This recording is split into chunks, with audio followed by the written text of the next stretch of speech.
Welcome student, मैं सरिता भारद्वाज। आज हम कक्षा 10वीं छठा अध्याय करेंगे जैव प्रक्रम, और उसमें भी आज हमारा टॉपिक रहेगा कि प्रकाश संश्लेषण के लिए आवश्यक घटक।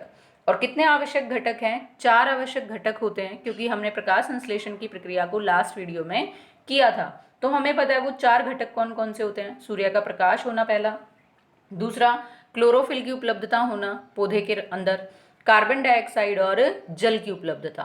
अगर ये चारों तत्व होंगे तभी क्या होगा, प्रकाश संश्लेषण की प्रक्रिया होकर वहां पर क्या बनेगा, कार्बोहाइड्रेट या फिर हम बोल सकते हैं ग्लूकोज के रूप में पौधे अपना भोजन बनाएंगे। अब ये चारों घटक अनिवार्य हैं, इनको हम किसके द्वारा दिखाएंगे? क्रियाकलापों के द्वारा, कुछ एक्सपेरिमेंट के जरिए ये प्रूव करेंगे कि ये चारों घटक अनिवार्य हैं किसके लिए, प्रकाश संश्लेषण के लिए। अब सबसे पहला मैंने यहाँ यही हेडिंग डाली है कि क्रियाकलाप जो दर्शाता है कि सूर्य का प्रकाश आवश्यक है प्रकाश संश्लेषण के लिए। अब इसके लिए हमें क्या करना है, एक छोटा पौधा लेना है जो गमले के अंदर लगा हुआ हो। अब हमें क्या करना है, जो ये पौधा है इसको उठा के कहाँ पर रख देना है, कम से कम 3 दिन के लिए एक अंधेरे कमरे के अंदर रख देना है। ऐसा हमने क्यों किया? क्योंकि अंधेरे कमरे के अंदर सूर्य का प्रकाश नहीं होगा। सूर्य का प्रकाश नहीं होगा तो वहाँ पर प्रकाश संश्लेषण भी नहीं होगा, और प्रकाश संश्लेषण नहीं होगा तो वहाँ पर खाना भी नहीं बनेगा। मतलब इस पौधे के अंदर कार्बोहाइड्रेट के रूप में भोजन नहीं बनेगा अगर ये कहाँ पर रखा हुआ है, अंधेरे कमरे के अंदर। और हाँ, जो इसने पहले भोजन बनाया होगा और जिसको किसके रूप में संचित किया होगा, स्टार्च के रूप में या मंड के रूप में स्टोर किया होगा, संचित किया होगा, वो जितना भी संचित फूड होगा स्टार्च के रूप में वो सारा का सारा वो क्या कर लेगा, प्रयोग कर लेगा। किसके लिए? अपने डेली रूटीन की ग्रोथ और डेवलपमेंट के लिए, जिनको हम नाम क्या देते हैं, मेटाबॉलिक एक्टिविटीज के लिए। अब जब ये पौधा स्टार्च से रहित हो जाएगा, यानी कि 3 दिन के बाद, आपने क्या करना है, इस पौधे की पत्ती पर इस तरह से या तो एल्यूमिनियम की एक पट्टी को बांध देना है। अगर आपके पास एल्यूमिनियम नहीं है तो आपने क्या करना है, काले रंग का मोटा कागज लेकर चलना है और उस कागज की ऐसे पतली पतली सी स्ट्रिप बनानी है, और इस पत्ती के दोनों तरफ, यानी कि ऊपर वाले हिस्से पर भी और नीचे वाले हिस्से पर भी उसको बांध देना है। या तो आपके पास ये क्या हो सकता है, एल्यूमिनियम, या फिर आपके पास क्या हो सकता है, काला कागज। और किस प्रकार से बांधना है दोनों को कि ये पत्ती का ऊपर और नीचे दोनों भागों को क्या करे, कवर करे। और फिर इस पौधे को आपने कहां पर रख देना है, सूर्य के प्रकाश में। दिस इज द सन। और जैसे ही हम इसको सूर्य के प्रकाश में रखेंगे तो दोबारा से इसमें क्या होगा, प्रकाश संश्लेषण। प्रकाश संश्लेषण होगा तो ये क्या बनाएगा, स्टार्च को बनाएगा, कार्बोहाइड्रेट को बनाएगा अपने भोजन के रूप में। अब 3 दिन तक उसको हमने सूर्य की रोशनी के अंदर रखा, और फिर हमने क्या किया, इस पत्ती को तोड़ लेना है। और इस पत्ती को तोड़कर जो हमने यहाँ पर एल्यूमिनियम लगाया था या फिर काले रंग की कागज की पट्टी लगाई थी उसको हमने हटा दिया, और फिर इस पत्ती में से क्लोरोफिल को अलग करना है। अब क्लोरोफिल को अलग हम कैसे करेंगे, एक छोटा सा बीकर लेंगे और उस बीकर के अंदर हम किसको लेंगे, एल्कोहल को, और यहाँ से इस पौधे से इस पत्ती को तोड़कर कहाँ पर डाल देंगे, इस बीकर में, जिसके अंदर क्या है, हमारे पास एल्कोहल है। यहाँ हमने रख दिया इस पत्ती को। अब एक दूसरा बड़ा बीकर लेंगे जिसके अंदर क्या होगा, जल होगा, और इसको हम क्या करेंगे, गर्म करेंगे। अब हमने डायरेक्टली इस अल्कोहल वाले बीकर को यहाँ पर आग के ऊपर रखकर गर्म नहीं किया।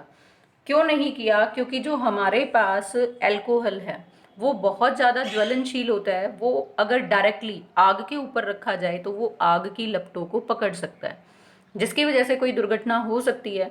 तो इसीलिए कभी भी अल्कोहल को सीधे फ्लेम के ऊपर रखकर गर्म नहीं किया जाता। अब क्या होगा, जब हम इसको गर्म करेंगे तो जल उबलना शुरू होगा।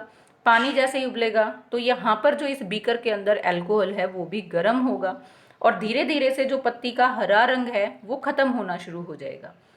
अब हरा रंग किसकी वजह से था, क्लोरोफिल की उपस्थिति की वजह से। तो जैसे जैसे क्लोरोफिल यहाँ से खत्म होता रहेगा तो जो पत्ती का रंग है वो हरा रंग गायब होता चला जाएगा, लेकिन जो अल्कोहल होगा उसका हल्का हल्का सा हरा रंग आ जाएगा।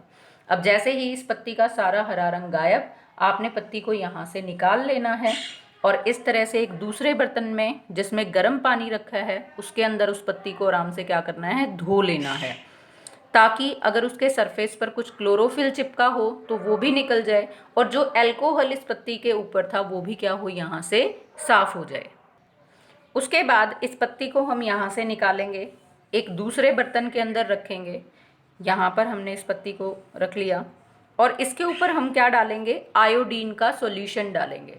जैसे ही आयोडीन का विलयन हम इसके ऊपर डालेंगे तो हमें क्या ऑब्जर्वेशन होगी, हम क्या देखते हैं कि जो पत्ती के ये हिस्से थे जिनको हमने एल्यूमिनियम से या काले कागज से कवर नहीं किया था, उन हिस्सों में तो कैसा आ जाएगा, ब्लू ब्लैक कलर, यानी कि नीला और काला रंग यहाँ पर हमें नजर आएगा।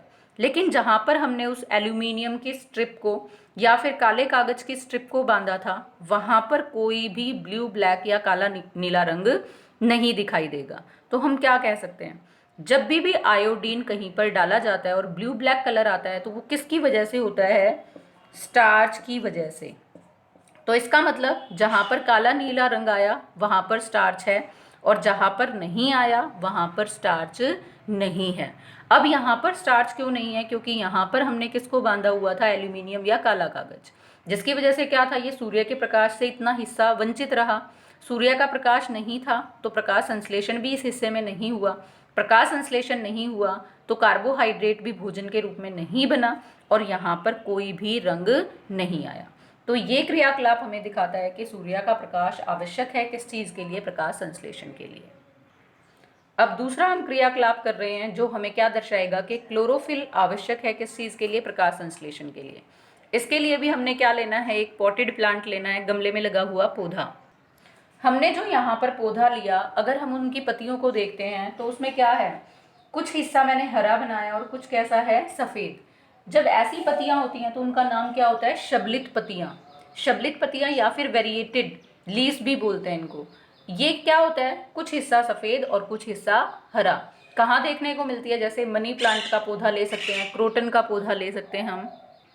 अब ये शबलित पत्ती वाला जो हमने मनी प्लांट या फिर क्रोटन का पौधा लिया, इसको भी हमने 3 दिन के लिए अंधेरे कमरे में रखना है, ताकि जितना भी इसके अंदर मंड या फिर स्टार्च हो वो सारा का सारा क्या हो जाए, प्रयुक्त हो जाए।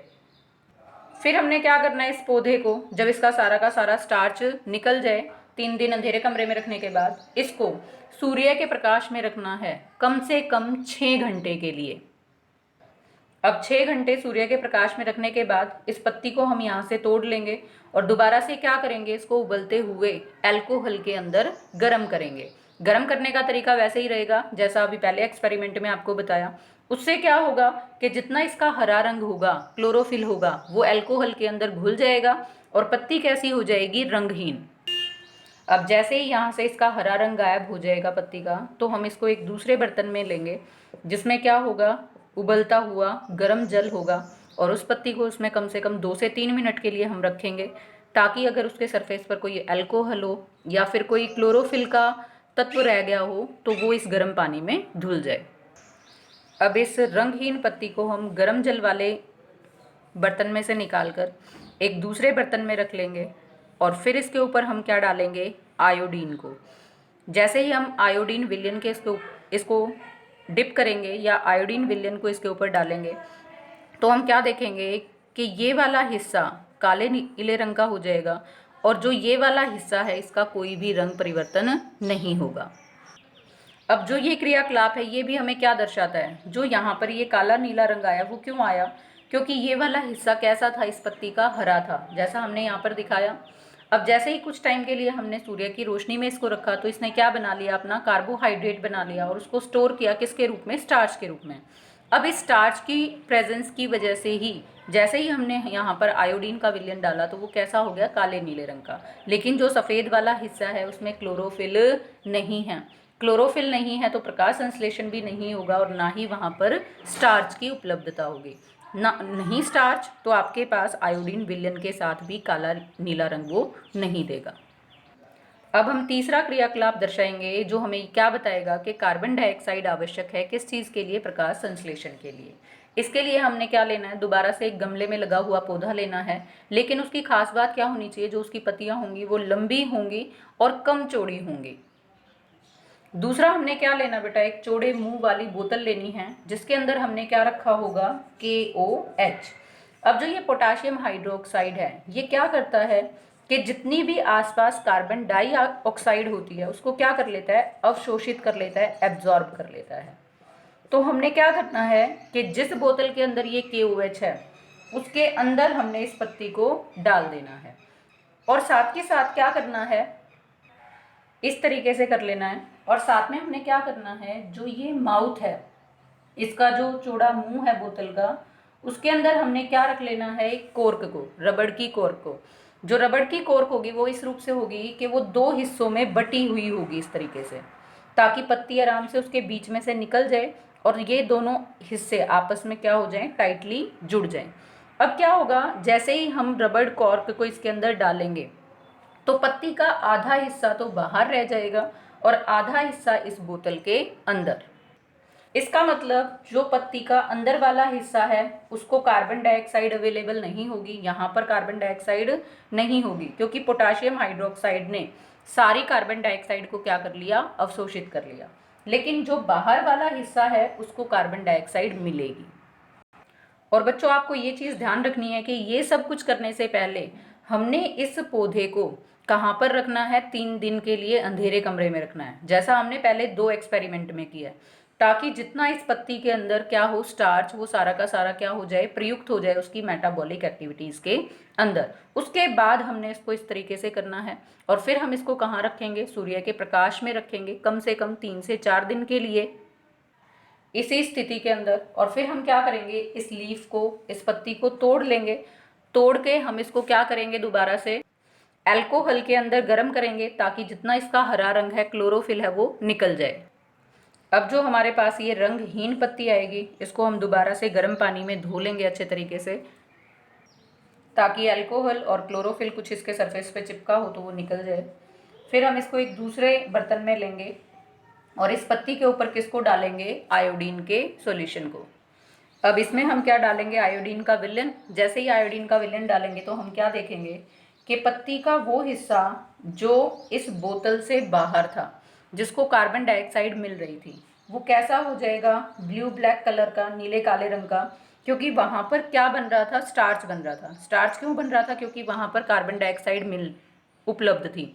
लेकिन जो नीचे वाला हिस्सा है उसमें कोई रंग नहीं आएगा क्योंकि वहाँ पर कार्बन डाइऑक्साइड नहीं थी और वहाँ पर प्रकाश संश्लेषण भी नहीं हुआ और वहाँ पर स्टार्च भी नहीं बना। अगली वीडियो में हम बात करेंगे कि पौधे कार्बन डाइऑक्साइड और जल को किस प्रकार से प्राप्त करते हैं। Thanks and have a nice day.